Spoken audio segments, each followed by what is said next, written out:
ओम नमः शिवाय। हर हर बोले नमः शिवाय। ओम नमः शिवाय। ओम नमः शिवाय। हर हर बोले नमः शिवाय। सूत जी ने कहा, सौनकादि ऋषियों, नारद जी इतनी कथा सुनकर ब्रह्मा जी से बोले, हे पिता, यद्यपि आपने शिव जी के अनेक चरित्रों का वर्णन किया है तो भी मुझे तृप्ति नहीं होती। अस्तु, मैं यह चाहता हूँ कि आप अन्य शिवलिंगों की महिमा का वर्णन करने की कृपा करें। यह सुनकर ब्रह्मा जी बोले, हे पुत्र, शिवलिंगों की कोई संख्या नहीं है।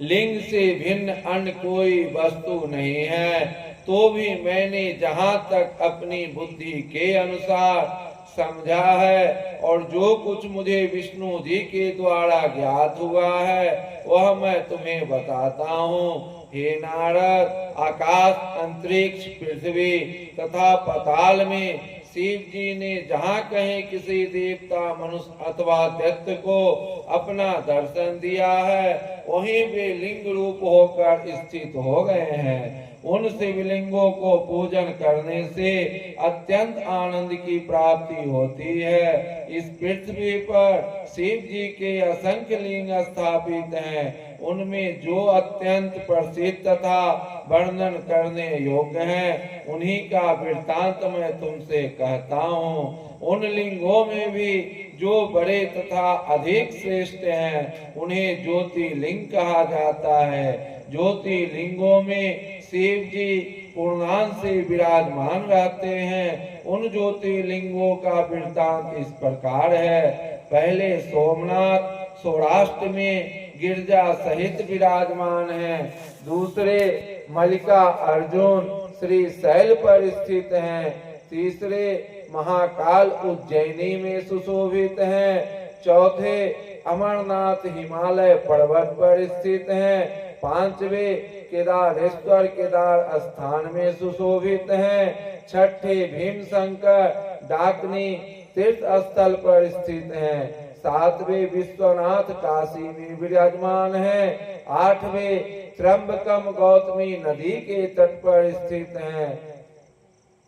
नौवें बैद्यनाथ चिताभूमि में निवास करते हैं।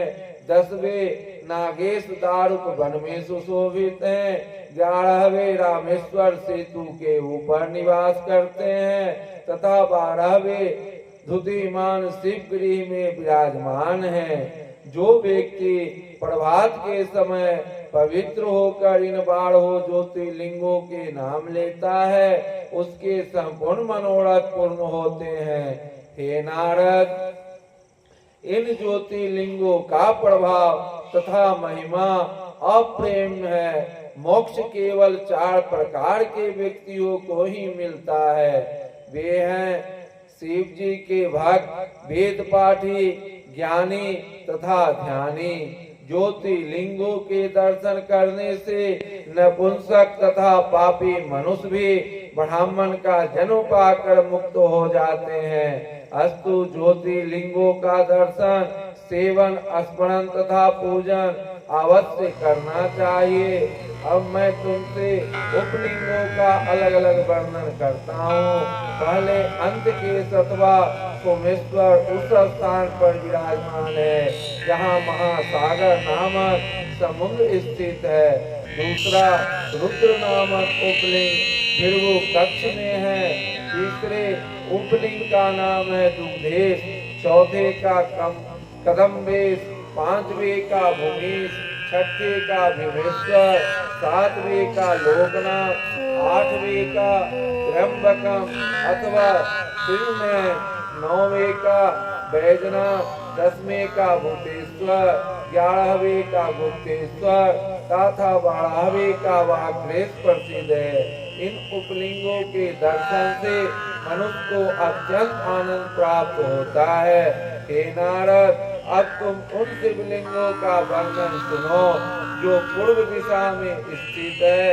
तीर्थराज प्रयोग में ब्रह्मा जी द्वारा स्थापित परमेश्वर लिंग विराजमान है। सोमेश्वर नामक शिवलिंग दशाओं अश्वमेध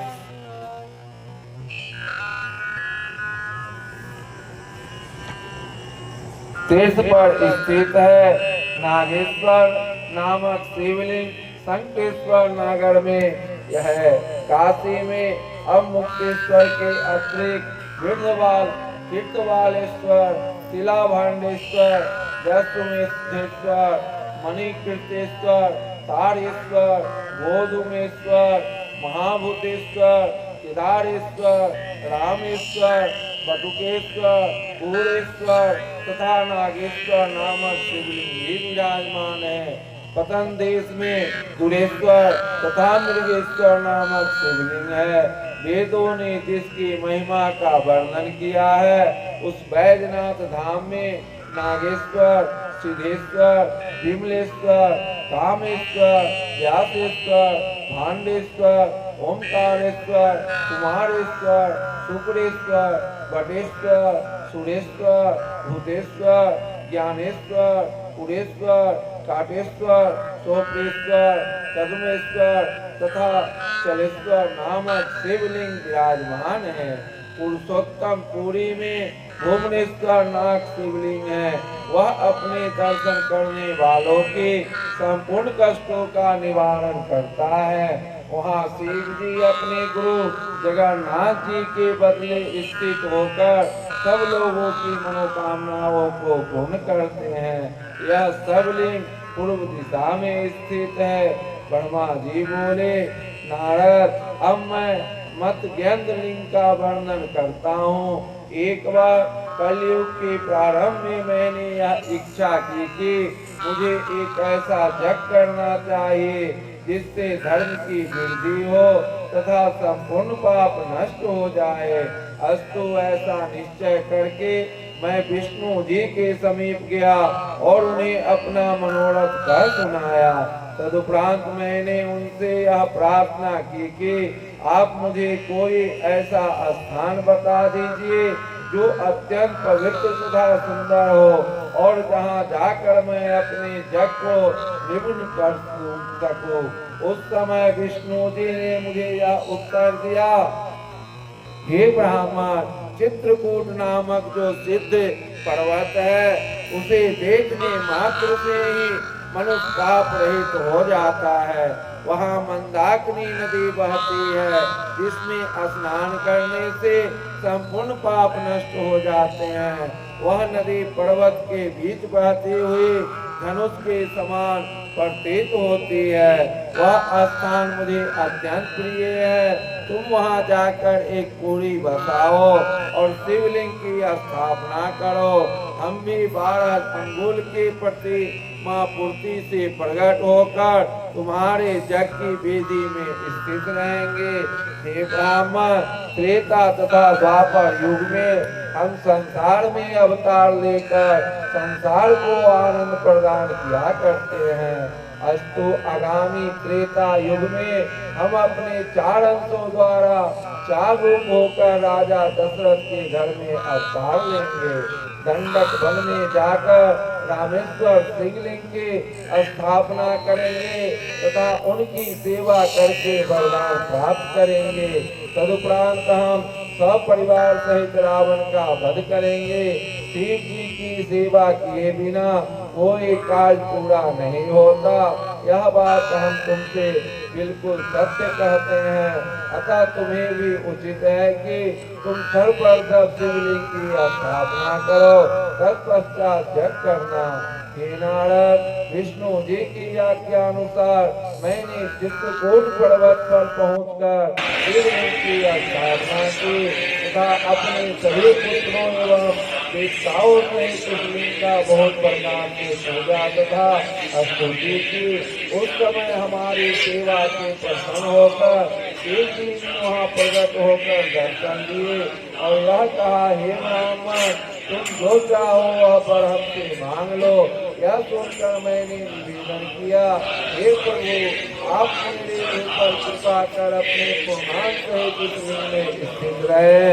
मैं यहाँ जग करना चाहता हूँ तथा एक पूरी बसाना चाहता हूँ। मेरी इच्छा है कि उस पूरी के आप राजा हो और आपका यह लिंग मतगंध के नाम से प्रसिद्ध हो। हे नारद, मेरी इस प्रार्थना को शिव जी ने स्वीकार कर लिया।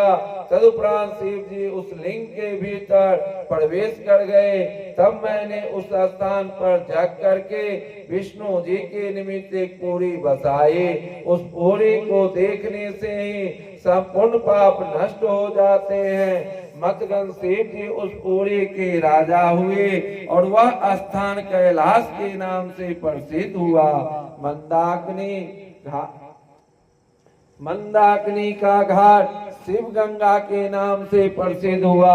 वहाँ स्नान करने से संपूर्ण पाप नष्ट हो जाते हैं। जो मनुष्य प्रातः काल मंदाकिनी में स्नान करके मतगंध शिव जी का पूजन करता है, वह संपूर्ण मनोरथों को प्राप्त करता है तथा मृत्यु के उपरांत शिव लोक में जाता है। हे नारद, संकर्षण पर्वत के पूर्व दिशा की ओर जहाँ कोट नामक परम पवित्र तीर्थ है, वहीं कोटेश्वर नामक शिवलिंग स्थापित है। उस तीर्थ में स्नान करने से तथा कोटेश्वर लिंग के दर्शन, सेवन एवं पूजन करने से संपूर्ण पाप नष्ट हो जाते हैं। हे नारद, चित्रकूट के दक्षिण ओर से कुछ आगे चलकर पश्चिम की ओर तुगारण्य नामक पर्वत है, जहाँ गोदावरी नदी बहती रहती है। उस स्थान पर पशुपति नामक शिवलिंग स्थित है। जो मनुष्य गोदावरी में स्नान करने के उपरांत उस लिंग का पूजन करता है, वह संसार में सदैव प्रसन्न बना रहता है। रामचंद्र जी ने भी गोदावरी में स्नान करने के उपरांत पशुपति लिंग का पूजन किया था। हे नारद, उक्त स्थान से दक्षिण की ओर कालंजर नामक पर्वत है। वह तीनों लोकों में प्रसिद्ध है और वहाँ बहुत से लोगों ने तपस्या करके सिद्धि प्राप्त की है। वहाँ मुक्त क्षेत्र नामक स्थान है, जो संपूर्ण पापों को नष्ट करके अत्यंत आनंद प्रदान करता है। उस स्थान पर नीलकंठ नामक शिव जी का लिंग है, जिसे देखने से ही संपूर्ण मनोकामनाएं सिद्ध होती है। वहाँ शिव जी गिरजा सहित विराजमान रहते हैं। उस लिंग की पूजा करके देवता, मुनि तथा सिद्ध आदि ने परम पद प्राप्त किया है। ब्रह्मा जी बोले, हे पुत्र, मैंने नीलकंठ शिवलिंग का जहाँ वर्णन किया, उसके दक्षिण की ओर अतिश्वर नामक शिव जी का लिंग विराजमान है। वह लिंग मधुबन में स्थित है। हमारे पुत्र अत्रि ने, जिसकी पत्नी का नाम अनसुईया है, चित्रकूट पर्वत पर अपनी पत्नी सहित शिव जी का ध्यान धरकर घोर तपस्या की थी। उन्हीं दिनों ऐसा अकाल पड़ा कि 100 वर्षों तक संसार में पानी नहीं बरसा। इसलिए सब ऋषि मुनि तथा संसारी दुखी हो गए। उस अवस्था में दिनों दिन शुभ घटने लगे तथा अकर्मों की वृद्धि होने लगी। संसार की ऐसी दशा को देखकर अनसुईया ने अत्रि से यह कहा, हे पति, आप कोई ऐसा उपाय कीजिए जिससे जल की वर्षा हो और संसार को आनंद प्राप्त हो। परंतु अत्रि मुनि उस समय शिव जी के ध्यान में मग्न थे, अस्तु उन्हें अनसुईया के शब्द सुनाई नहीं पड़े। उस समय अनसुईया दृढ़ता पूर्वक पार्थिव पूजन करने लगे। हे नारद, अनसुईया के तप से प्रसन्न होकर शिव जी उसके सम्मुख प्रकट हुए। उस समय शिव जी का दर्शन प्राप्त करने के हेतु सभी देवता तथा ऋषि मुनि उसी स्थान पर आ पहुँचे। अत्रि और अनसुईया के उस तपस्या तथा सौभाग्य को देखकर सब लोगों को अत्यंत आश्चर्य हुआ और विष्णु जी आदि सब देवता एक स्वर से यह घोषित किए कि तप एवं उपासना के निमित्त शिव जी से अधिक श्रेष्ठ अन्य कोई नहीं है। वेद ने भी यही बात कहे।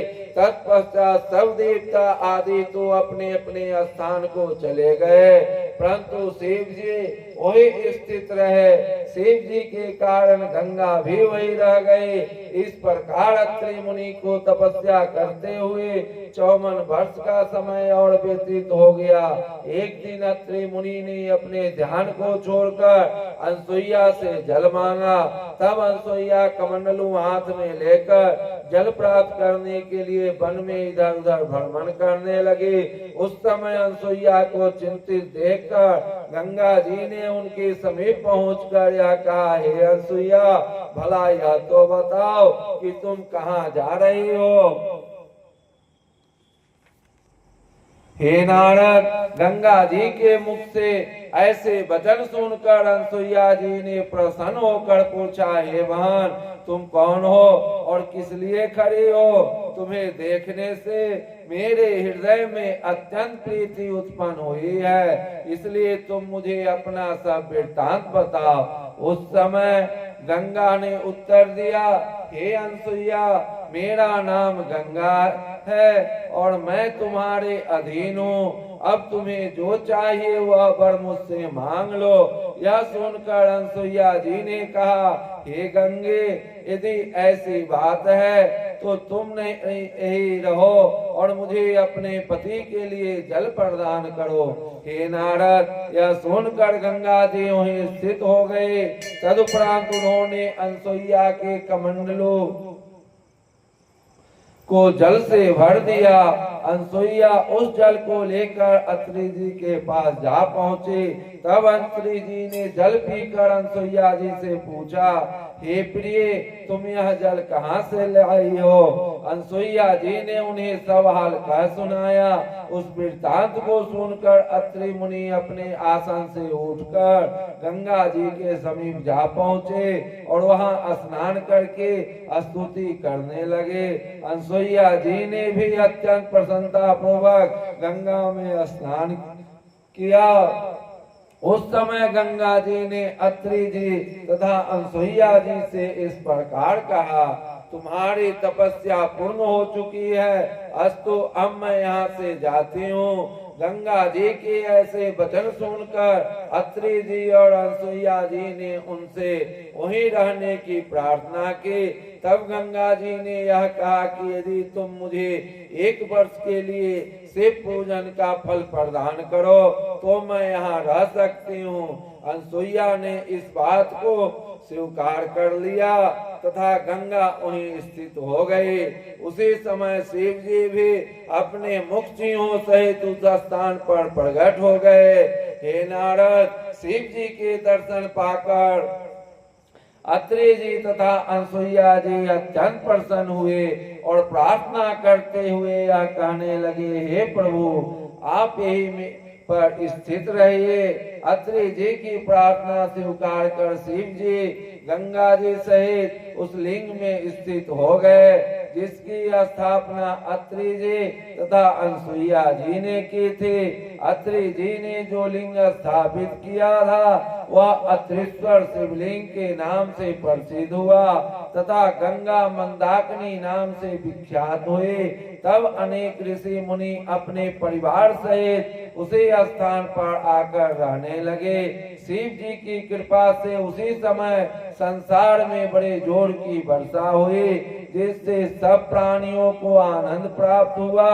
जो मनुष्य अत्रीश्वर शिवलिंग के दर्शन करता है उसके सब मनोरथ पूर्ण होते हैं, सकल कार्य सिद्ध होते हैं, सभी विघ्न दूर होते हैं, सुख शांति मिलते हैं, धन पुत्र की वृद्धि होती है। ब्रह्मा जी ने कहा, हे नारद, नर्मदा नदी के तट पर असंख्य शिवलिंग हैं, उनकी गणना किसी प्रकार नहीं हो सकती। उस नदी में जितने भी पत्थर पड़े हुए हैं वे सब शिव रूप हैं, उनकी महिमा अपार है। मैं उनमें से प्रसिद्ध लिंगों का वर्णन करता हूँ। उन शिवलिंगों का नाम इस प्रकार है: अवतारेश्वर, परमेश्वर, सुखेश्वर, ब्रह्मेश्वर, रमेश्वर, विमलेश्वर, मदनेश्वर, कुमारेश्वर, पुंडरीकपति, मंडलेश्वर, तीक्ष्णेश्वर, धनुधरेश्वर, शूलेश्वर, कुंभेश्वर, कुबरेश्वर, भीमेश्वर, सूर्येश्वर, नागेश्वर, रामेश्वर, नंदेश्वर, कंटकेश्वर तथा चंद्रेश्वर। जिस स्थान पर नदी समुद्र में मिलती है वहाँ घृतकेश नामक शिव जी का लिंग स्थापित है। रेवा नदी के तट पर नंदिकेश्वर शिवलिंग स्थित है। वहीं ब्रह्महत्यारा नामक तीर्थ भी है। इतनी कथा सुनकर नारद जी ने कहा, हे पिता, आप ब्रह्महत्यारा तीर्थ तथा नंदिकेश्वर शिवलिंग की महिमा का वर्णन विस्तार पूर्वक करने की कृपा करें। ब्रह्मा जी बोले, हे पुत्र, एक समय कौरवों और पांडवों में महाभयानक युद्ध हुआ जो महाभारत के नाम से प्रसिद्ध है। युधिष्ठिर आंतरिक रूप से लज्जित तथा दुखी बने रहे। एक दिन उन्होंने अत्यंत व्याकुल होकर श्री कृष्ण जी से यह कहा, हे प्रभु, मैंने अपने कुल को नष्ट किया है जिसके कारण मुझे अनेक प्रकार की हत्याओं का पाप लगा है। अस्तु, आप मुझे कोई ऐसा उपाय बताइए जिसके द्वारा मैं उन हत्याओं के पाप से मुक्त हो सकूं। हे नारद, राजा युधिष्ठिर के यह वचन सुनकर श्री कृष्ण जी ने कहा, हे धर्मराज, नंदिकेश्वर नामक शिवलिंग का दर्शन जो रेवा नदी बहती है वही ब्रह्महत्या हर नामक तीर्थ स्थित है। उस तीर्थ की महिमा तीनों लोकों में प्रसिद्ध है। वहाँ किसी प्रकार के कलेश के लेस भी नहीं पाया जाता। तुम्हें उस स्थान की महिमा के संबंध में एक कथा सुनाता हूँ। हे राजन, उस स्थान पर उतथ्य वंश में उत्पन्न एक ब्राह्मण रहा करता था। अश्वत्था अवस्था अनुसार वह काशी में जाकर मृत्यु को प्राप्त हुआ। उसके 7 पुत्र थे। पिता की मृत्यु के बाद उन पुत्रों ने पिता के सब धन को आपस में बांट लिया। कुछ दिनों बाद जब उन लड़कों को माता की मृत्यु का समय समीप आया, उस समय उसने अपने पुत्रों से यह कहा कि मेरी इच्छा काशी में मरने की है, परंतु अब वहाँ मेरा पहुँचना अत्यंत कठिन है। इसलिए मैं यह चाहती हूँ कि जब मेरी मृत्यु हो जाए तो तुम मेरी हड्डियों को काशी जी में पहुँचा देना। माता के इस बात को बड़े पुत्र ने स्वीकार कर लिया। तदुपरांत जब उस वृद्धा की मृत्यु हो गई तो क्रिया कर्म करने के पश्चात सुबाहु नामक बड़ा पुत्र उसकी अस्थियों को लेकर अपने एक सेवक के साथ काशी जी को चला दिया। पहले दिन वह अपने घर से चलकर 20 योजन की दूरी पर एक गांव में पहुंचा और वहां एक ब्राह्मण के घर ठहरा। हे नारद, उस समय यह चरित्र हुआ कि जब 4 घड़ी रात्रि व्यतीत हुई तब घर का स्वामी घर के भीतर पहुंचा और उसने यह चाहा कि गौ को घर में बांधकर उसका दूध दुहे। उसी समय गाय के बछड़े ने क्रुद्ध होकर उस ब्राह्मण को एक लात ऐसे जोर से कि मारे कि वह मूर्छित होकर पृथ्वी पर गिर पड़ा। जब उसे चेतना प्राप्त हुई तो उसने उस बछड़े को इतना मारा कि वह भी मूर्छित होकर पृथ्वी पर गिर पड़ा। इस बीच में ब्राह्मण ने गौ दूह ली। तदुपरांत वह बछड़े को रस्सी से बांधकर चला गया। अपने पुत्र की यह दशा देखकर गौ अत्यंत व्याकुल होकर रोने लगी। गाय ने कहा, प्रातः काल जब ब्राह्मण का पुत्र मुझे दूहने के लिए आवेगा तब मैं अपने सिंगों से छेद कर उसे मार डालूंगी। यह सुनकर बछड़े ने अपनी माता से कहा, हे माता, ब्राह्मण को मारना उचित नहीं है क्योंकि उसके वध से ब्रह्म हत्या का पाप लगता है। यह सुनकर गौ ने उत्तर दिया, पुत्र मुझे वह स्थान ज्ञात है जहाँ जाने से ब्रह्म हत्या नष्ट हो जाती है। हे धर्मराज, गौ तथा बछड़े की इस बात को सुबाहु ने जब सुना तो उसे अत्यंत आश्चर्य हुआ। तदुपरांत उसने अपने मन में यह निश्चय किया कि मुझे अपना जाना स्थगित करके पहले इस तमाशे को देखना चाहिए। निदान जब सवेरा हुआ तो घर का स्वामी ब्राह्मण तो बाहर चला गया और उसका पुत्र गाय को दूहने के लिए जैसे ही उसके समीप पहुंचा, वैसे ही गौ ने उस ब्राह्मण पुत्र को अपने सिंग पर उठाकर मार डाला। ब्रह्म हत्या के कारण उस गौ के शरीर का रंग श्वेत के स्थान पर काला हो गया। उस समय सब लोगों ने उस गौ का बंधन खोल दिया। तब वह अपनी पूंछ उठाकर एक ओर को भाग चली।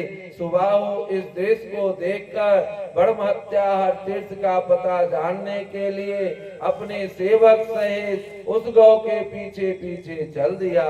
तब वह गौ नंदिकेश्वर शिवलिंग वाले स्थान पर पहुंचकर रेवा नदी में स्नान करके पहले की ही भांति श्वेत हो गए। हे नारद, शिव जी का वह लिंग नंदिकेश्वर के नाम से प्रसिद्ध हुआ। वही लिंग अंश रूप में होकर वितल लोक में हाटकेश्वर के नाम से प्रकट हुआ। उस समय ब्राह्मणी ने गंगा जी से जो शिव जी के